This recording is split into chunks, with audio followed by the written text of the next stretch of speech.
Joining us now, though, from New York, Sam Nunberg. He's got a little spring in his step today because, well, number one, the Yankees have a 2-game lead for the best record in the AL over the Astros. Secondly, they got Severino back, their number one pitcher. Thirdly, I looked at the schedule. I don't think they're going to lose 2 games in the rest of the season.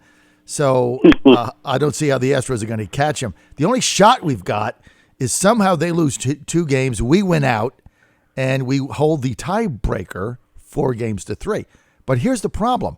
We won all 4 games at home. They won all 3 games on the road. At home. So if they get 4 games and we get 3 at home, I don't like those odds.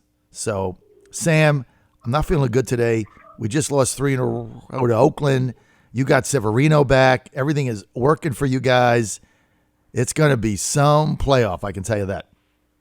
Yeah, but you seem to forget, John, that with the Yankees' luck, they'll probably have 4 more injuries. I think Carcione just got injured.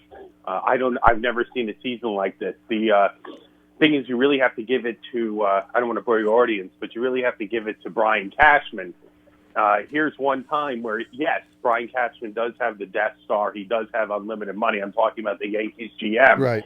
But he's really put a team together that is able to hit and is able to consistently still win with the amount of injuries that they've had. The only consistent players they've had all year that haven't been injured are DJ LeMahieu, Gleyber Torres, and the outfielder, who I can't remember his name right now, who people didn't even want on the team. Now he's going to be the starting center fielder for the playoffs. So you never know the way seasons work. So let's see what happens. And Gary Sanchez had a bad groin injury last night. So I've never seen something like this with all these injuries. Well, on our side. if they win, even if they get to the World Series, Cashman deserves Executive of the Year. No question about it.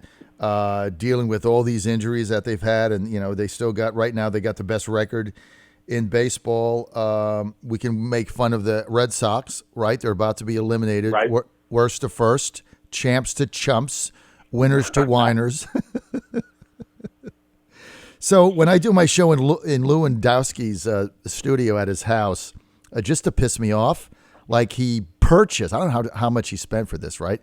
So he purchased this huge Red Sox World Series winner champion banner with neon lights on it.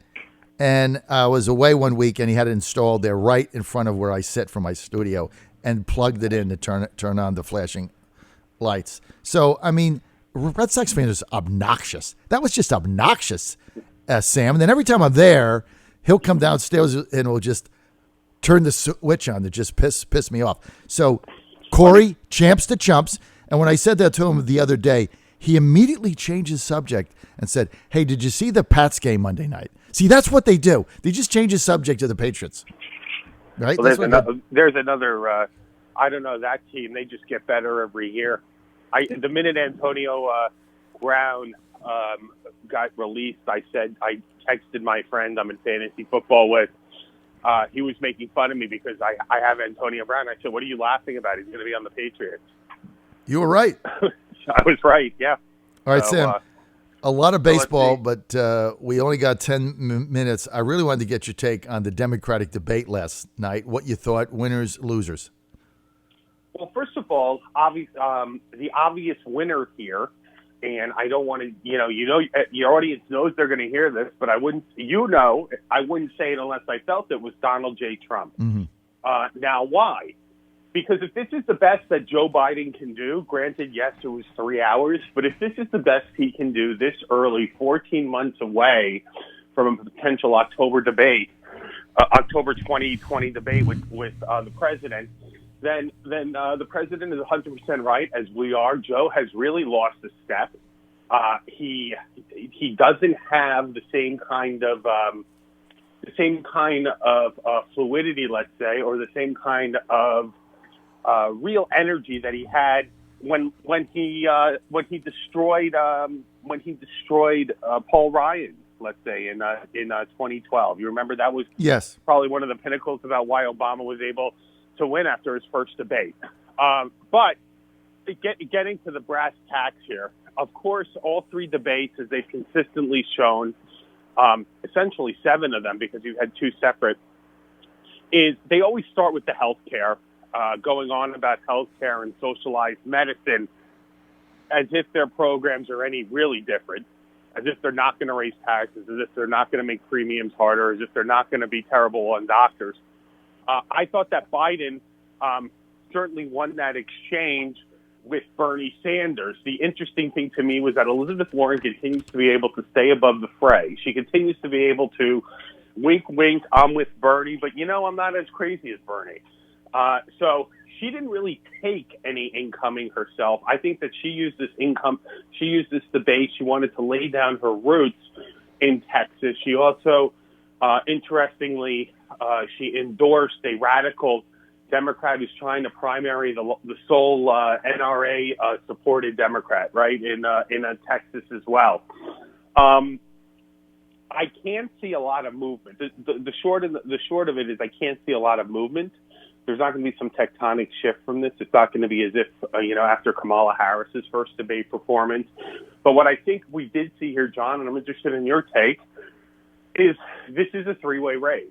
Nothing is going to change. It doesn't seem as if somebody is going to come out of the woodworks, or somebody who's consistently been in there earnestly and then is going to make some great jump at the end and be able to pull out a victory in one of the early primary states. I think even if Buttigieg did have a good night last night, even if Cory Booker, says all the right aspirational type comments that Democrats like to hear, tells the story, tells the narrative, doesn't give any substance, is trying to play the big game, you're not going to see major movement from them in support. And the other thing I would say is it's going to start, even with Julian Castro bombing in his attempt to take a shot at Joe Biden on his age and on his age and his issues that go on with his performance. You're going to have to do it better than that. And I think that, what these people saw, what somebody like Castro saw last night, is why, Donald Trump is so dangerous against a Joe Biden in the debate. My personal feeling is, after watching this, I don't believe Bernie can get the nomination. But after watching this, I would be very happy with the president's prospects for re-elect against Biden. And I think that we'll have to see where this goes. We certainly know that the people of Iowa, the people of New Hampshire, people in Nevada, and the people of South Carolina were watching these debates.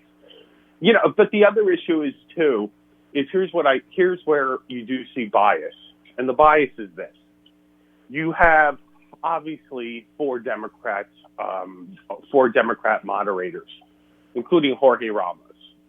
And the best that they can do on trying to talk about real cultural wedge issues, or real issues that aren't popular with the American people, right, that are primary issues. And that's their job to do normally, right? The best they can do is they could bring up Bernie's opinion on the Venezuelan dictator. Right. That's fine. But, did they talk about life at all? Did they talk about military really at all? Did they talk about anything substantially? Did they talk about anything going on with judges? Nothing like that. And that's in 3 hours. And the last 30 minutes of this debate, if you actually watched it, I do this for a living, so I did. It was really, it was a nice George Stephanopoulos feel-good moment of aspirational type question. I don't even remember the question, but it just became nice story. I remember. I thought the last 30 minutes was fluff. Like Complete there was fluff. no meat there. No detailing of plans. But look, I agree with you. And one thing you said about the top three, my wife Ann made a comment last night that really buttresses what you just said. It was all done. I was going to bed, and she said, "Wow, Amy Klobuchar did great. I was really impressed by her. I think she won the debate." And I'm like, "Great." She went from 2% to 3%. I mean, it's just like, yeah, she won the debate. She got up a percent. So now she'll get 3% in Iowa instead of 1.5%. All these people are done. Buttigieg, Booker, none of these people are going to be the nominee. Yang, kind of an interesting dude without the tie, but it is those three. But let me ask you something, Sam. I've been dying to ask you this question because I've been predicting Bernie's going to be a nominee. After last night, I don't know. I mean, he shows up last night. Just, is it me?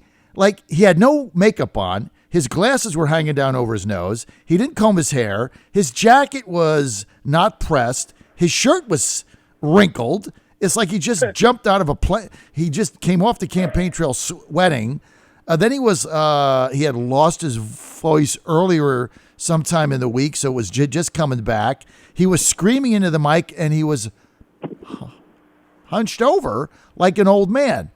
And I remember my wife saying, wow, my mom is 91 and she's hunched over. And she said, wow, he's standing there at the mic. He looks just like mom. It's like, oh my God, that's pretty bad because you got the whole age thing going. But what was up with that? I mean, he's got consultants like you are and handlers. Wouldn't they throw makeup on the guy, comb his hair, press his jacket, and have him stand up straight? He doesn't want that. That's what I've been told by some people that were involved with him. Really? He is really his own guy. He doesn't think that would help him. He thinks that it's part of him looking unique, and it's part of him not being consultant handle. But there is a difference between, not getting your teeth whitened and not wearing and not wearing eyeliner or going to the tanning salon and coming out disheveled like he does, but that's his shtick. The issue with Bernie, ultimately, John, is where is there room for him to grow?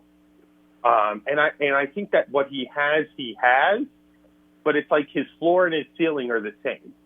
Ultimately, I don't see him being able, because of Elizabeth Warren, to really go and get that extra 15% from which you would have to get from the African Americans, or we'd have to get from Latino voters.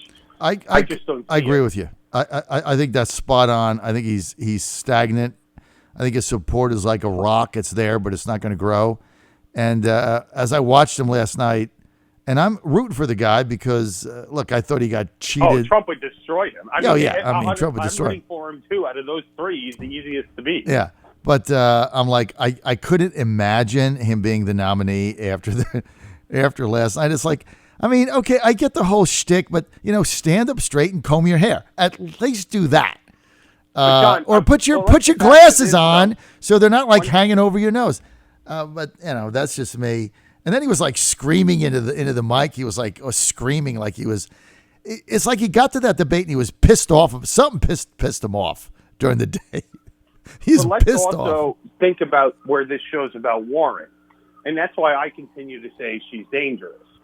Warren is playing the long game with Bernie, right? If Bernie eventually, and a lot of people suspect he will, goes after her because he's in it to win it. He's 78 years, or 77, whatever he is. He's in, he's not doing this really for his health. He wants to be the nominee.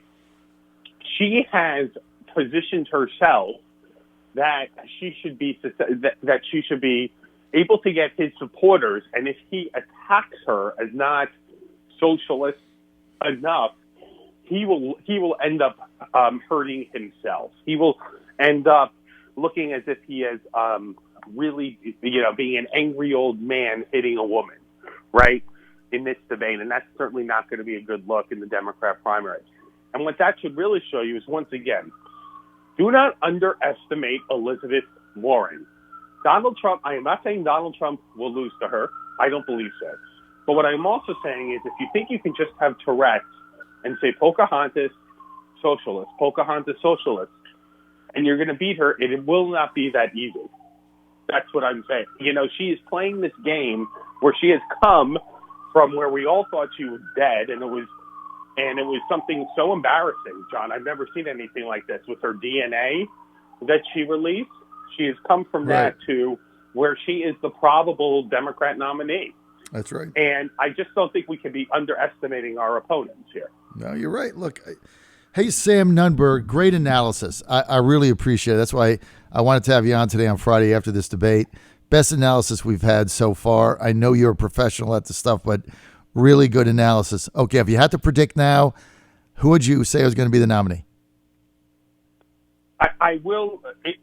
So I would say, let me put it in a percentile for you.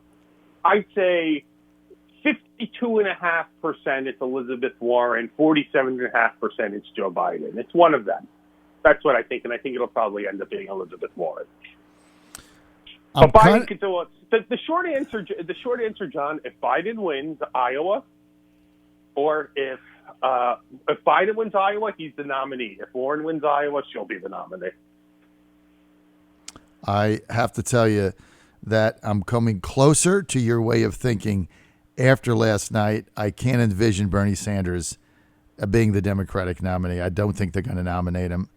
Not after what I saw last night. So, Sam, I think you're inching closer to the truth. Sam Nunberg, former campaign operative for Trump for president campaign. He was on the campaign for a long time during the primary season. Sam in New York, always great to get your analysis, Sam. Spot on. Thank you for being with us. Have a great weekend. You got it.